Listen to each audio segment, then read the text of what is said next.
Angela, wanita cantik yang penuh luka. Dia adalah wanita tercantik di kota itu, sekaligus pelacur paling mahal.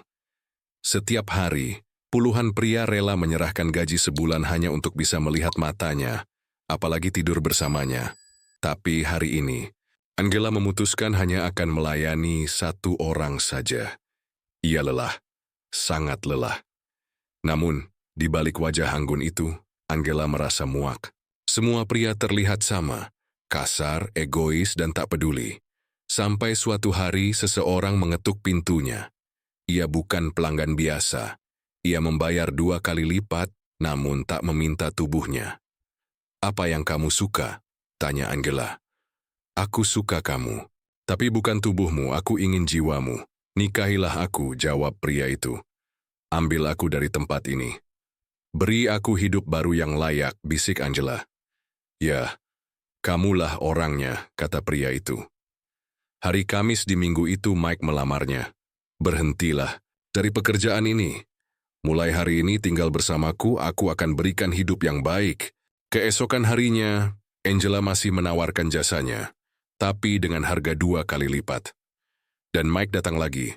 Sikapnya yang tenang membuat Angela bingung. Pria ini bukan hanya membuang-buang uang. Hari demi hari berlalu, Mike terus datang. Pengawal, Angela mulai curiga. Tapi Mike tetap datang. Dompetnya mungkin akan jebol, tapi ia tak peduli. Ia ingin Angela. Teman-temannya bilang dia gila dan harus menyerah. Tapi malam itu, Mike tahu, ini kesempatan terakhir. Sebelum Angela dijemput pelanggan, lain Mike mencoba naik ke atas. Tapi dicegah. "Aku akan bantu dia keluar dari kehidupan ini," gumam Mike. Masalah mulai datang. Angela dipaksa kembali oleh orang-orang yang menguasainya. Tapi Mike tetap peduli. Namun saat ia mencoba bicara dari hati, Angela mulai menjauh. "Aku enggak punya perasaan apapun untukmu. Aku cuma petani miskin," kata Mike. Kata-kata itu menusuk Angela. Ia hancur, tapi pengalaman hidup membuatnya kuat. Ia tak percaya lagi pada janji manis. Saat berumur 13 tahun, ia baru pertama kali bertemu ayahnya. Hasil hubungan gelap. Ia dan ibunya diusir. Untuk bertahan hidup, sang ibu menjual tubuhnya. Tak lama, ibunya meninggal karena sakit. Angela menjadi gelandangan dan akhirnya dijual pada seorang adipati. Tapi bukan kehidupan mewah yang didapat, melainkan siksaan dan ketakutan. Angela terlalu muda untuk mengenal dunia kelam, tapi itulah jalan yang dipaksakan padanya. Di usia 20 tahun, Angela pernah hampir menjadi ratu kecantikan. Ia dipersiapkan dengan penuh harapan, tampil perdana di acara bergengsi. Tapi tak disangka, tamu pertamanya adalah ayah kandungnya sendiri. Angela hanya bisa diam. Ia tak sanggup bicara saat menyadari pria itu adalah ayahnya, orang yang tak pernah mengakui keberadaannya. Tapi kali ini, ia ingin ayahnya melihat sendiri wajah anak yang pernah ia buang. Wajah penuh luka dan kecewa. Saat sang ayah tahu bahwa ia telah berhubungan dengan darah dagingnya sendiri, rasa bersalah dan penyesalan menelannya. Ia tak bisa menerima kenyataan itu, dan akhirnya menembak dirinya sendiri. Sejak hari itu, hati Angela membeku. Ia berubah menjadi wanita dingin. Baginya, hidup hanyalah jalan takdir tanpa arah. Tapi takdir belum selesai mengujinya. Suatu hari, karena kecerobohan, Angela hamil. Tapi pria yang bersamanya tak ingin bertanggung jawab. Sang istri sah tak ingin ada jejak yang tertinggal. Angela dipaksa menggugurkan kandungannya. Ia mulai kehilangan arah sebagai seorang wanita dan seorang ibu. Di tengah keputusasaan, Angela kabur di malam hari. Tapi dia belum tahu, dunia luar jauh lebih kejam. Dalam pelariannya, Angela menjadi sasaran 2 gadis yang mengikutinya. Saat turun dari kapal, mereka menjatuhkannya, merampok uangnya, bahkan kerabatnya sendiri, sang bibi, ikut menelantarkannya. Untungnya Angela diangkat oleh seorang wanita, baik hati. Tapi pelariannya dari neraka justru membawanya ke lubang gelap yang baru. Suami wanita itu ternyata punya niat busuk. Ia memanfaatkan Angela, mengurungnya, dan menjadikannya alat untuk menghasilkan uang. Angela dijerumuskan ke pasar gelap. Angela merasa tak punya jalan keluar. Sampai akhirnya, datanglah Mike. Angela tak percaya, tapi pria ini berbeda. Mike adalah seorang pria beriman yang sejak awal sudah berdoa. Ya Tuhan, jika aku memang boleh meminta, berikanlah aku seseorang yang bisa kucintai sepenuh hati. Dan ketika matanya bertemu dengan Angela, ia tahu. Doanya dijawab. Mike tak peduli masa lalu Angela. Ia hanya peduli pada hatinya. Meskipun awalnya sempat kasar pada Mike, di dalam hati kecil Angela mulai tumbuh harapan untuk bisa lepas dari dunia kelam yang selama ini mengurungnya. Setelah berjuang keras, Angela akhirnya memberanikan diri menemui wanita yang menampungnya. Ia ingin menebus dirinya dengan uang hasil jerih payahnya sendiri. Namun, untuk bisa benar-benar bebas, ia harus melepaskan diri dari cengkeraman pria berkulit gelap yang selalu mengawasinya. Tekad Angela sudah bulat. Istri pria itu pun sudah tak berpura-pura lagi. Ia langsung menyuruh penjaga membawa Angela ke dalam ruangan, berharap Angela menyerah. Tapi kali ini Angela benar-benar lepas kendali. Ia melawan. Pukulan demi pukulan ia terima dan berikan. Tubuhnya seperti mesin yang hanya digerakkan oleh keinginan untuk bebas. Setelah itu, tanpa memberitahu siapapun, Angela kabur ke kota. Di sebuah restoran di lantai 2, Mike yang sedang mabuk tak sengaja bertemu Angela. Wajah wanita itu lebam, nyaris tak dikenali. Melihatnya seperti itu, Mike sadar. Ia tak bisa membiarkan wanita yang ia cintai terus hidup dalam penjara yang tak terlihat. Tanpa ragu, Mike menyerahkan seluruh uangnya kepada wanita yang menahan Angela. Walau saat itu bukan waktu yang tepat untuk melamar, Mike tetap berkata, "Aku tahu ini gila. Tapi maukah kamu menikah denganku?" Angela terdiam. Saat mereka naik kereta kembali ke tempat Mike, semuanya terasa seperti mimpi. Saat sadar, ia sudah berada di peternakan lagi. Ia kaget melihat cincin di jari manisnya, dan wajahnya di cermin tak lagi seperti dulu. Terlalu banyak luka yang harus disembunyikan. Mike masuk ke kamar, menyerahkan pakaian bersih buatan adiknya. Angela hanya menunduk. Ia bertanya berapa jauh kota dari sini. Mike menjawab, 20 mil. Angela ingin kembali. Ia merasa harus mendapatkan kembali apa yang pernah ia miliki. Saat Angela melepaskan cincin di jarinya, ia tahu. Cincin itu milik mendiang ibu Mike. Tapi ia tetap pergi. Ia tak ingin memberi harapan. Ia takut, dan luka masa lalu membuatnya sulit percaya pada siapapun. Bahkan sentuhan pria sekalipun baginya terasa seperti jerat penuh dosa.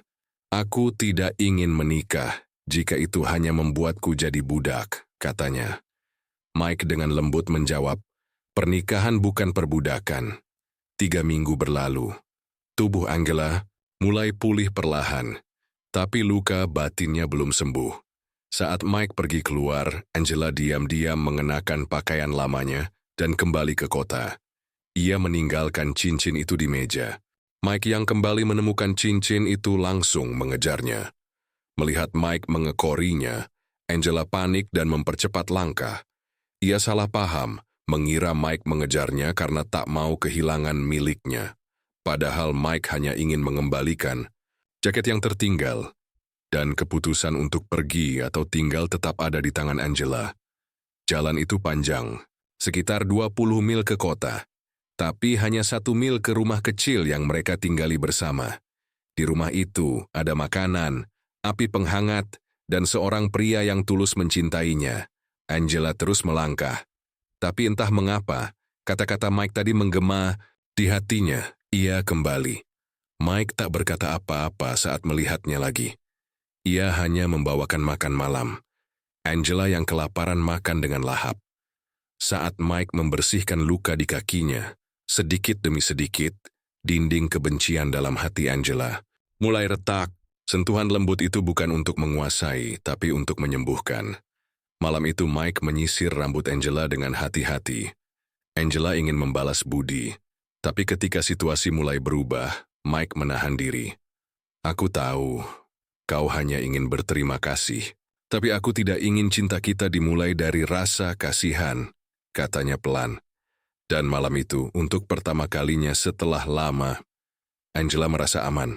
Keesokan harinya, Angela berkata pada Mike, "Aku tidak tahu bagaimana caranya menjadi istri yang baik, tapi aku akan tetap di sini sampai aku bisa membayar semua hutangku padamu." Mike yang mengerti perasaan orang yang dicintainya, tidak pernah menyalahkannya. Hari-hari berlalu. Angela dan Mai mulai menyesuaikan diri dengan kehidupan di Dien Bien. Mike mengajaknya mengumpulkan telur, memanggang ayam, mengajarinya memancing, bahkan menebang kayu. Tanpa sadar, hati Angela yang dulu dingin mulai mencair, hangat oleh perhatian Mike. Tapi Angela masih menganggap semua ini sebagai bentuk tanggung jawab, bukan cinta. Di sisi lain, Mike yang jatuh hati padanya hanya bisa pura-pura santai, membawa anjing jalan-jalan, padahal dia sedang menenangkan diri, berendam di air dingin karena perasaannya yang memuncak. Keesokan harinya, Angela mulai menunjukkan kebahagiaan kecil. Tatapan mereka penuh makna, dan rumah itu dipenuhi rasa yang belum terucap. Namun, malam itu, Angela terbangun dari mimpi buruk. Bayangan dari masa lalu kembali menghantuinya. Mike tak bertanya, hanya menemaninya diam-diam. Keesokan paginya, Mike mengajaknya ke puncak gunung menyaksikan matahari terbit. Baginya, inilah kehidupan yang ia impikan untuk Angela, hangat, damai, penuh harapan. Tapi Angela merasa masa lalunya seperti kutukan yang membuatnya tidak pantas mendapatkan kebahagiaan itu. Angela merasa Mike tak benar-benar serius. "Kamu bilang mencintaiku tapi tidak pernah menunjukkan bukti." Mike hanya tertawa lalu berkata, "Aku masih menunggumu, hari ketika kamu benar-benar membuka hatimu." Dan saat mereka akhirnya saling mencium, perasaan yang lama terpendam pun meledak, seperti dua sungai yang menyatu dalam gelombang besar. Angela sadar, ini adalah cinta. Hari itu, beberapa kerabat Mike kembali dari tambang emas dalam keadaan menyedihkan. Di antara mereka ada Pau, yang kaget saat melihat Angela. Ternyata dulu mereka pernah bekerja di tempat yang sama, menggali emas.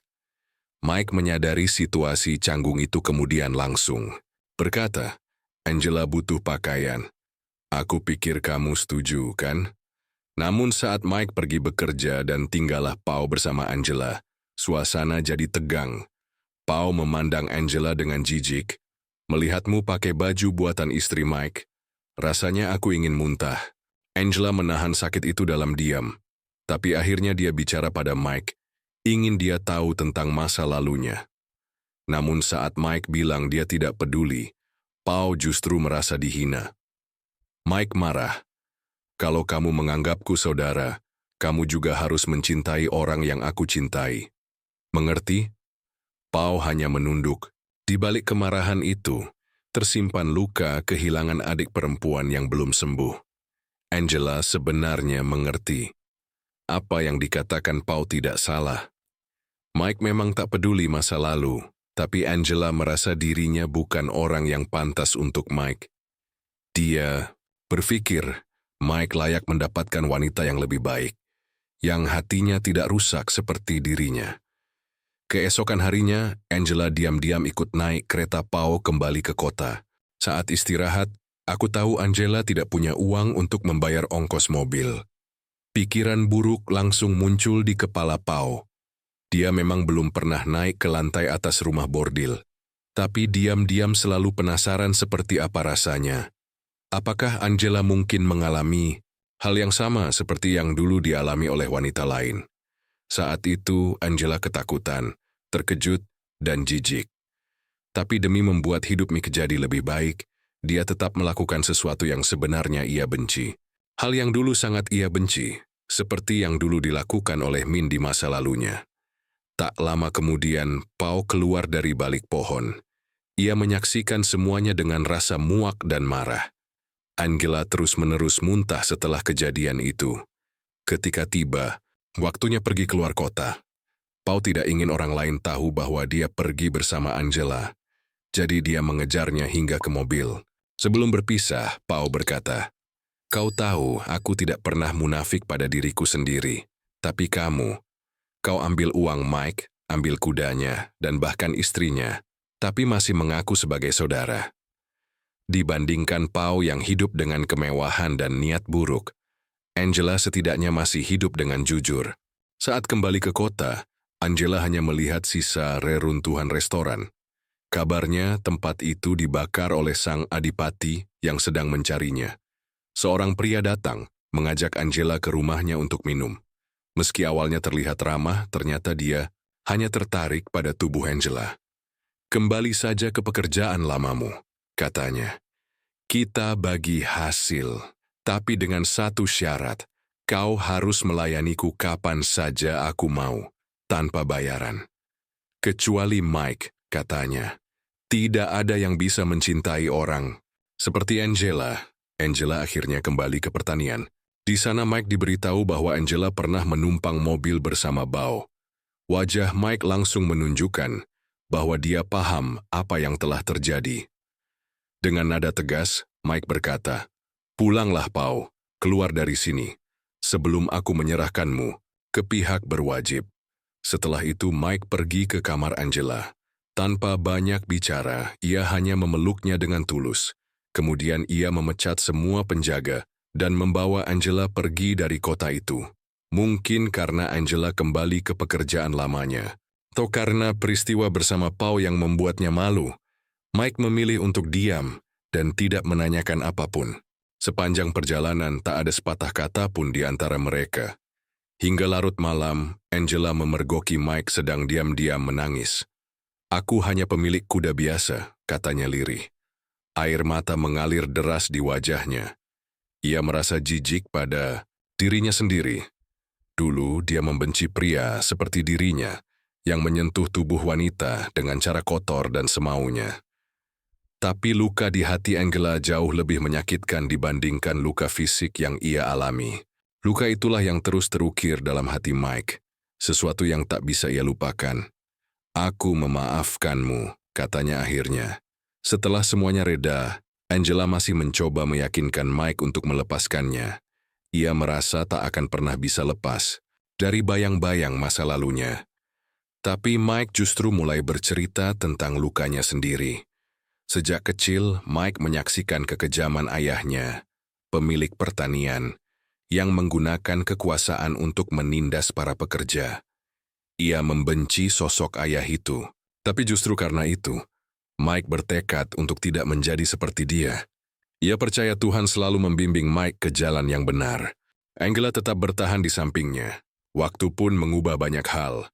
Perlahan, kepercayaan mulai tumbuh di antara mereka. Angela mulai merasa dimengerti, dan luka masa lalunya perlahan memudar. Suatu hari mereka bertemu dengan sebuah keluarga kecil yang sedang kesulitan. Kereta mereka rusak dan sang istri yang sedang hamil besar hendak melahirkan. Tanpa ragu, Angela dan Mike menolong mereka dan membawa keluarga itu pulang. Saat bayi keluarga itu lahir, Angela melihat bagaimana Mike menyayangi anak-anak. Tapi kenangan masa lalunya masih menghantui. Ia bahkan mulai merasa iri dan membenci pasangan itu secara tidak sadar, terutama sang suami yang mirip dengan pria dari masa lalunya. Angela akhirnya jujur kepada Mike. Ia pernah hamil anak dari sang adipati. Ia juga pernah dibawa ke dokter pribadi untuk menghilangkan kehamilan itu. Mike menanggapinya dengan tenang, berusaha menunjukkan bahwa ia tak peduli dengan masa lalu Angela. Namun, malam itu, Angela tahu tetangga mereka membeli tanah di dekat pertanian dan berencana tinggal selamanya di sana. Angela sadar, inilah saatnya pergi. Keesokan harinya Angela menyiapkan makan siang terbaik. Di puncak gunung yang sepi, ia mengucapkan selamat tinggal lewat cinta. Esok paginya, putri tetangga menemukan sepucuk surat dari Angela. Ia memberikannya pada Mike. Kali ini, Mike tidak mengejar. Ia memilih menghormati kepergian Angela. Ia tahu, ia tak punya apa-apa lagi untuk diberikan padanya. Angela pun tak menoleh ke belakang. Ia memilih pergi ke kota lain, memulai hidup baru. Dengan kemampuan memasaknya, ia melamar sebagai koki di sebuah restoran. Ia pikir, mungkin inilah awal kehidupan yang damai, tapi nama sang adipati seperti kutukan yang tak bisa hilang. Tak lama kemudian pria itu menemukan Angela dan membakar restoran tempatnya bekerja. Ia menggunakan nyawa pemilik restoran untuk mengancam Angela, memaksanya kembali tunduk. Keserakahannya membuatnya ingin menguras habis semua yang masih tersisa dari Angela. Namun kali ini, Angela sudah berubah. Berkat Mike, ia belajar menghadapi rasa takut. Dan untuk pertama kalinya dalam hidupnya, Angela memilih melawan. Tuhan, aku ingin percaya, sangat ingin percaya padamu. Jika engkau mendengarku, tolong bantu aku. Saat matahari terbit, ia mulai merasakan secercah harapan. Ia berharap bisa melihat ibunya kembali. Ceritakan kebenarannya padaku, cintaku. Katanya Sang Duke lalu memamerkan kebanggaannya di depan banyak orang. Tapi Angela justru membongkar siapa dia sebenarnya. Angela mengungkapkan bahwa dia bukan satu-satunya korban. Masih ada 2 gadis lain yang dikurung dan disiksa. Angela sendiri dijual saat usianya baru 8 tahun. Sang Duke marah besar dan menyeret. Angela masuk ke dalam ruangan berniat membunuhnya. Tapi tiba-tiba seorang polisi kulit hitam muncul, menyelamatkan Angela dan 2 gadis lainnya. Mereka berhasil kabur. Orang-orang pun marah besar, dan hidup Sang Duke pun berakhir di situ. 3 tahun berlalu. Tanpa sengaja, Mike bertemu Angela lagi. Angela kini mendirikan rumah bagi para gadis korban seperti dirinya. Mike ingin membawanya kembali ke peternakan, tapi Angela menolak. Ketika tahu bahwa putri tetangga yang ia sayangi, kini bahagia, Angela tidak cemburu. Ia justru senang karena itulah kehidupan yang selama ini ia impikan. Namun kemudian Paul berkata sesuatu yang mengejutkan. Miriam adalah istriku sekarang, bukan istri Mike. Mike kaget dan marah. Ia mempertanyakan, kenapa Paul merebut cinta yang seharusnya miliknya? Paul menjawab bahwa hanya dia yang bisa memberinya anak. Dan karena itu, Angela memilih mundur. Air mata penyesalan mengalir dari mata Paul. Ia sadar selama ini, ia menyalahkan Angela. Padahal kepergiannya adalah bentuk pengorbanan. Bisakah kau memaafkanku? Tanya Mike. Angela menjawab lembut. Aku sudah memaafkanmu sejak lama. Bagaimana aku tidak memaafkanmu? Aku sendiri sudah menerima terlalu banyak pengampunan. Meski kenangan masa lalu menyakitkan, Mike menunjukkan bahwa cinta bisa menyembuhkan luka terdalam. Angela pun belajar mencintai tanpa penyesalan, meski hatinya pernah terluka. Sore itu, mereka berjanji untuk bertemu kembali. Tapi Angela menunggu, dan Mike tidak datang. Ia kembali ke lembah seorang diri. Kehilangan Angela adalah luka yang tak bisa Mike hapus, meski ia berusaha mengisinya dengan kesibukan. Namun kali ini, penantiannya tak sia-sia. Keesokan harinya, Angela datang. Ia berdiri di bawah sinar matahari dengan payung yang perlahan diturunkannya. Ia berjalan perlahan ke arah Mike. Namaku sebenarnya Sarah, katanya. Aku tak pernah bilang ke siapapun, karena itu satu-satunya hal yang bisa aku simpan untuk diriku. Aku datang ke sini untuk bilang, aku mencintaimu. Dan aku minta maaf karena sudah membuatmu terlalu menderita. Ciuman mereka di akhir menghapus semua luka dan kegelapan yang pernah ada. Ini bukan sekadar kisah cinta. Ini adalah perjalanan tentang luka, pengampunan, dan harapan. Tentang manusia yang tersesat, lalu diselamatkan oleh cinta. Semoga kisah ini bisa menyentuh hatimu